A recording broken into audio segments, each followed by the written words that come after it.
What does achievement mean to you? What does success mean? What do these things mean? And how do they impact your sense of wholeness? Those are very important things to kind of slow down and ask ourselves. And I invite you to do that. And I see amazing epiphanies and powerful inspirations happen for people who take the chance and take the opportunity to come out of the success hangover and realize there's so much more to your achievement.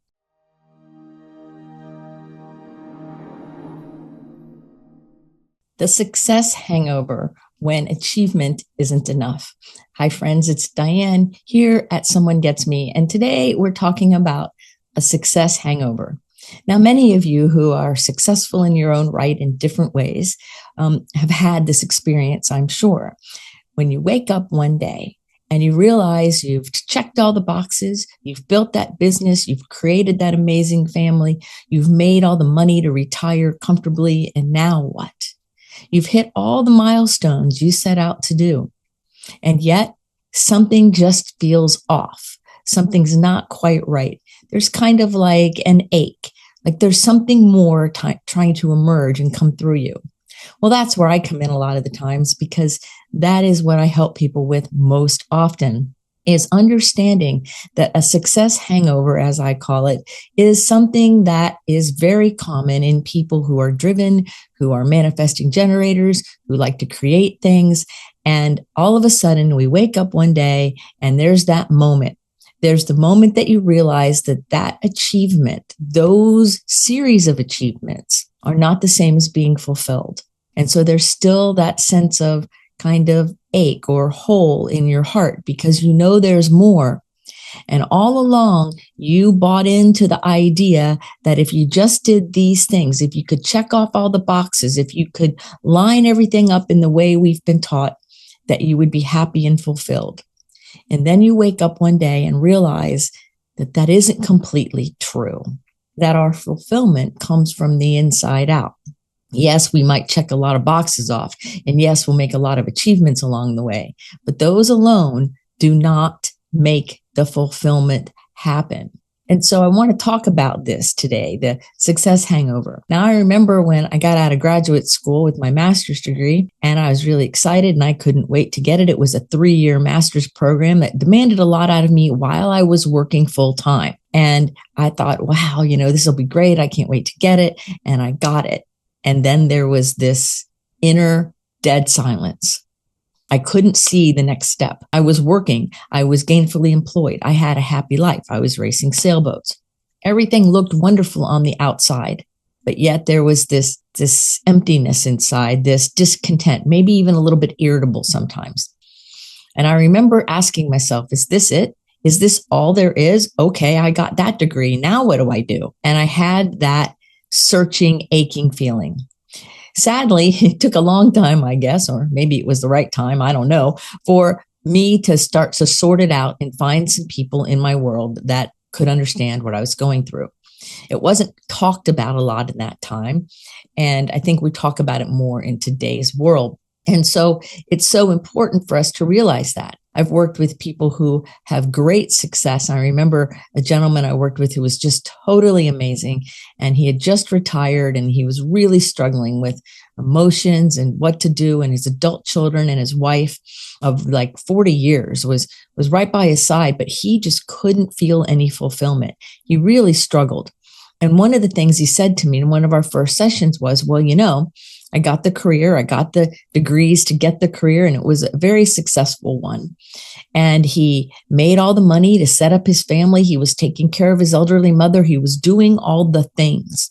But yet, when he settled into his own body at night, or when he was by himself, maybe driving, he would feel this existential sadness, this kind of longing that there's something else, there's something more, and that what he had been doing was good and it was noble and it was wonderful and he doesn't regret it. Yet there's something else. I hear it all the time. Almost every person I work with has a similar kind of conversation, that they know there's something trying to emerge and the success hangover has hit them hard. So one of the things I want to talk about that happens in our culture often is this illusion of arrival. I know sometimes I'll tell people there is no finish line. I remember Nike tried a few black and white commercials with people running in their running shorts or whatever would be neon. And then it would say, there is no finish line. And I laughed and I said, I've been saying that for 10 years, and there is no finish line. And our brains, our ego, especially as gifted people, we want to believe there is a finish line. We're going to arrive at the place. Yes, you can arrive at retirement. You can arrive at a certain income level or a certain degree or a certain level of notoriety. You can arrive in those spots. But I prefer to look at that more as milestones, more as mile markers on a road trip, because that external success does not take care of our internal hunger. The external perception of arrival somewhere is really a distraction from our internal desire and hunger and heart's desire to do something that's amazing or magical or bring something into the world that is inspiring, even if it's just for us. So get out of that illusion of arrival. There is no finish line. It's just not going to happen that way. There are mile markers along the way that are very important, but the illusion that you're going to get there and it'll all be handled, it's not true. It is an illusion. The second thing I want to talk about a little bit is that sometimes our wins when we're high performers, like I'm a high performer, many of my people are high performers, and sometimes we can do things that are amazing and really fun and great, but we don't really feel it that way. Our external wins sometimes feel empty. Sometimes we feel more empowered by solving a problem in our own secret, like excitement that we got this issue solved or this thing solved. Because as gifted people, we crave novelty and we crave being able to have a sense of purpose. We crave depth. We want to know what's going on. We want a sense of justice. Those things help us feel connected and alive and fulfilled. It's not just the external wins. I mean, I've gotten many accolades in my professional career, and they were nice and it was good. But really what has meaning to me is seeing people I work with smile for the first time after they have been maybe depressed or anxious and didn't know how to smile for a while. Or maybe seeing somebody light up with their energy of fulfillment and being excited about their life instead of just checking off boxes. Or maybe that person that I'm working with that understands how to emotionally regulate themselves so they're not being tossed around by the waves of the world. That's what turns me on. That's where my fulfillment is. It's not just in checking off boxes. And I don't think I'm any different from all the other neurodivergent gifted people out there. I think that is really how we do it. We're not motivated in the same way as a neurotypical person or somebody who's simply checking off boxes in a situation. I just don't think that's how we do it. One of the other things, this is the third thing I want to talk about, and that is burnout. And I've had it many times because of being overcompetent or working harder than other people or having my brain always solving a problem or sorting things out. In my previous career of being clinical director of a fairly large and relatively well-known substance abuse treatment centers for gifted people and for professional people, my brain was always running. It was always running on ways to help the people, ways to make sure my programming was top-notch, was the best, that the staff was delivering the best that we could deliver for our people. Always solving, always working, always creating. And what most people don't realize is that burns us out pretty easily. Early in my career, I got burned out a few times, and I got wiser over time. And now I kind of look back and go, whoa, baby, it's amazing that I even made it through all that. But the truth is that a lot of us get burned out or stressed out, or we have difficulty keeping the peace within us because we are going after achievement more than fulfillment. Like at the time, years ago, like we're talking 40 years ago, I didn't really have a differentiation either. I knew that if I completed all the things I needed to faster than most people and better than most people, that somehow I would magically be successful and fulfilled. The truth is I became very successful and I didn't feel very fulfilled. Now I'm equally successful and I'm very fulfilled because I shifted. I got out of that success hangover. I shifted my focus on my heart's desire and my craving of novelty and justice and having meaning and depth in my life. And so now burnout can try to sneak in a little bit, but then what really happens is my brain says, oh no, we're not doing that. We're not doing that. And our emotions of peace and safety and sanity take over. So a lot of people who are striving to get things done, who are living in the achievement part, they have an unspoken level of burnout. I've worked with some people of notoriety, and this is one of their problems that I've had with the people that I've worked with of notoriety that I'm thinking about, because they were going. They're in the public face all the time. They're household names, and they were tired. They were burned out because they were so good at their craft and so good at what they do. Everybody wanted a piece of them. Now, they weren't trying to get a piece of them in an extortion manner. The people were trying to get a piece of them because they admired them, they revered them, they wanted to be near them, not realizing the toll it took on the person. And then the person I'm working with is feeling burned out because they have to maintain that level of competence. So there's an interesting line that we walk in there of caring for ourselves so we don't get burned out, but also allowing ourselves to be competent and set healthy boundaries. And so we do a lot of work on those things so that we don't burn ourselves out. But there is a lot of burnout with neurodivergent and gifted people who are highly competent going after the achievement goals. And that's how come we get a success hangover. And that's how come we don't feel as fulfilled as we otherwise could. The other thing we want to do is realize that there are ways to take care of ourselves along the way, to kind of decompress, to feel better, to release all of the stuff of the world that doesn't necessarily create what I would call a hangover. Like I said in a previous show, and I still believe it, that self-care is not something we do when we're already burned out and stressed out to feel better. That's called recovery.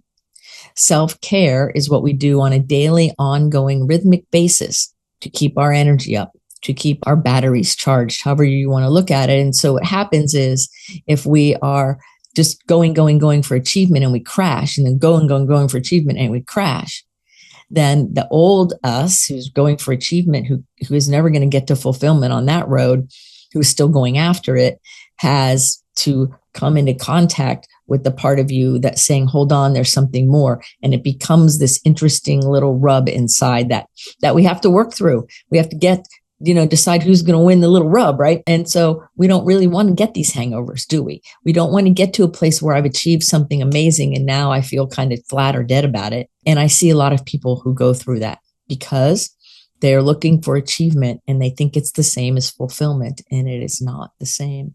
And the last thing that I want to talk about today, the fifth thing, is that it's so important to integrate. It's so important to integrate what we're doing, what we're learning, how we're growing, how we're creating in the world into our daily practice. A lot of times people go so fast that they don't restore their own vitality by deep breaths or by yoga or by all kinds of things. Genuine connection with others is so important. Being able to be around like-minded people who we are connected with. Or maybe we can do some writing or journaling and reflect on our world. For me, connection is the correction. For me, I like to connect with people. That is why I have created the Different by Design retreat. So we can all come together in a very intimate group and connect in wonderful ways where we can grow and settle down and rebuild our own vitality and our energy by coming apart for a little while from the day-to-day things and giving ourselves permission to breathe in the beautiful salt air of the Atlantic Ocean, to experience some amazing sound healing, but also to connect with others, who are caring a lot about fulfillment, who are not just checking off boxes or have learned that checking off boxes alone doesn't work. So I invite you to the Different by Design retreat, and you can check out the link to sign up for it in the show notes. It's www.retreatwithdianne.com. So I hope I get to see you there. It'll be really fun. And because this integration is so important, one of the things that I notice in one of my clients I'm working with now is when I ever say, okay, you really need to integrate this information. Let's find a way for it to be in your life, right? And he always asks me questions. He has a hard time with the integration because he's stuck in his head. He knows a lot of things. He's got a great knowledge set and he understands what he needs to do. But his real struggle is getting it into his heart and into his soul so that it can actually happen. So that's how come we come together for connection. Because when we're connected with others of like mind and we're not distracted, we are able then to have our mirror cells grow together. We're able then to calm our nervous system so that it can integrate and build on the things that are vitally important for us to keep going forward. Now, what I want you to think about is what part of your success story no longer feels like a big success to you? How is it kind of just behind you? Or maybe what part of your success story has you having some imposter syndrome? Or maybe you don't even think it's success, even if other people do. And ask yourself, is your life asking for more meaning? Is there a part of you within you that is looking for more? I think that's an inherent thing with gifted people is we're looking for more a lot of the times and we're yearning and we're delving into things and we're diving into things. But is that happening for you? And then another thing I would like you to think about is, what does winning mean? What does achievement mean to you? What does success mean? What do these things mean? And how do they impact your sense of wholeness? So can you win and still not feel whole? How do we know when we're all aligned and integrated? Those are very important things to kind of slow down and ask ourselves. And I invite you to do that either with me now while I'm speaking or when the show is over. You can listen to the prompts again, listen to the questions again, and understand that going within and asking these questions is so important. I spend time myself going within, meditating, thinking, journaling, writing in order to create more wholeness and a more sense of a satisfaction in my life every day. Because I believe that we all have room to grow. I believe that we all need to be connected to other people that are headed in a similar direction and honoring each other in our paths. I've spent years doing this and I've spent years working on myself, and I see amazing epiphanies and powerful inspirations happen for people who take the chance and take the opportunity to come out of the success hangover and realize there's so much more to your achievement. You're really looking for fulfillment. That's why the work I do is called the Legacy Project Mentorship, right? Like, what's our legacy about it? And as leaders and as people out here in the world doing things, how are we going to focus on our soul level integrity? Yeah, it's really amazing.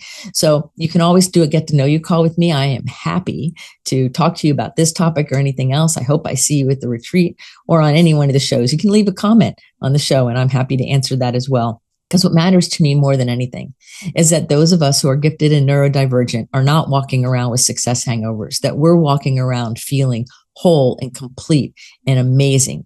That if somebody was to ask us, are you fulfilled? That we would say yes, just like that.